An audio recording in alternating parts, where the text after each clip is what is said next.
और इसी बीच बड़ी खबर सामने आ रही है, कांग्रेस की आरक्षण पर मास्टर स्ट्रोक की तैयारी। कल आपको बता दें कि रंधावा, गहलोत और डोटासरा की चर्चा होगी। आज भी रंधावा की मीटिंग्स में आरक्षण पर चर्चा हुई है। आज का संवाद आरक्षण को समर्पित रहा। आपको बता दें कि एससी, एसटी और ओबीसी के नेताओं से रंधावा मिले और ओबीसी आरक्षण बढ़ाने का दांव खेल सकती है कांग्रेस। 21 से बढ़ाकर 27% ओबीसी आरक्षण किया जा सकता है। रंधावा ने कहा है कि कल सीएम अशोक गहलोत से इस पर बात करेंगे और साथ ही कहा कि मैं भी इस मुद्दे को अच्छी तरीके से समझूंगा। पार्टी उदयपुर डिक्लेरेशन पर चलेगी और इसके साथ ही कहा कि आरक्षण बड़ा संवेदनशील यहां पर मुद्दा है और इस पर विस्तार से चर्चा करनी होगी।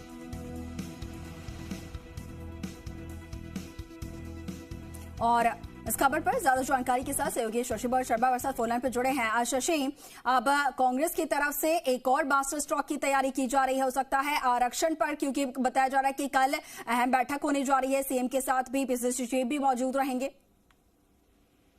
प्रदेश प्रभारी सुखजिंदर रंधावा जब मीडिया से रूबरू हुए तो उनसे बात हुई थी। उससे पहले उन्होंने अलग अलग विधायकों से, जनप्रतिनिधियों से, नेताओं से चर्चा की और जिन नेताओं से उन्होंने चर्चा की उसमें अनुसूचित जाति, जनजाति और ओबीसी से जुड़े विधायक और मंत्री ज्यादा शामिल थे। इसके बाद में मंत्री रामलाल जाट ने भी इस बात के संकेत दिए कि सरकार आरक्षण बढ़ाने पर विचार कर सकती है। जब रंधावा से सवाल हुआ तो उन्होंने भी कहा कि मामला बहुत संवेदनशील है, इस पर सही तरीके से बात करनी होगी, सही तरीके से मामले को डील करना होगा, उदयपुर डिक्लेरेशन देखना होगा। रंधावा ने ये भी कहा कि कल मुख्यमंत्री अशोक गहलोत से वे इस पर बात करेंगे। पूरी तरह मामला समझकर रंधावा इस पर मुख्यमंत्री अशोक गहलोत और पीसीसी चीफ डोटासरा से बातचीत करेंगे और पार्टी के प्रमुख नेताओं की बातचीत के बाद तय होगा कि क्या ओबीसी के आरक्षण की जो लिमिट राजस्थान में 21% है उसको 27% किया जा सकता है। आप देखिए, अभी अनुसूचित जाति बात कर ले तो अनुसूचित जाति को 16% और जनजाति को 12% आरक्षण मिला हुआ है। 21% आरक्षण ओबीसी को है, 5% एमबीसी को है। इसके साथ में आर्थिक पिछड़ा वर्ग को भी आरक्षण मिला हुआ है। 50% का जो बैरियर था वो आर्थिक पिछड़ा वर्ग के आरक्षण के बाद पार कर गया है। ऐसी सूरत में सरकार की कोशिश है, कांग्रेस पार्टी की कोशिश है कि जातिगत आधार पर जिस जाति की जितनी जनसंख्या है उस तरीके से उसी आधार पर आरक्षण देने के प्रयास किए जाएं।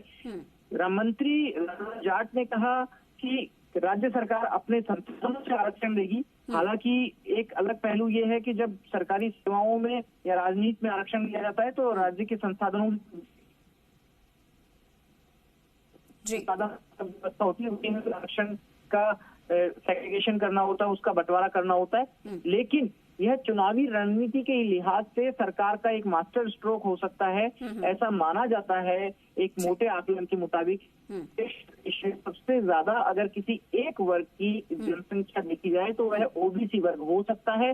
ओबीसी को साधने के लिहाज से यह कदम उठाया जा सकता है। इससे संभावित फायदा यह हो सकता है कि बीजेपी विरोध नहीं करेगी। ओबीसी का जो बड़ा वोट बैंक है, जो परंपरागत कुछ समय से बीजेपी के साथ जाता हुआ दिखता है राजनेताओं को और राजनीतिक विश्लेषकों को, वोट बैंक को, उन वोटर्स को कांग्रेस पार्टी अपनी तरफ आकर्षित कर सकती है। तो यही कारण है कि आज आप देखिए जिन नेताओं से रंधावा ने मुलाकात की उनमें रमेश मीणा, ममता भूपेश, भजनलाल जाटव, मुरारी लाल मीणा, रामलाल जाट और गोविंदराम मेघवाल, टीकाराम जूली, ये सभी आरक्षित वर्ग से थे। इनमें अनुसूचित जाति, जनजाति और ठीक है फीडबैक लिया। ठीक है शशि।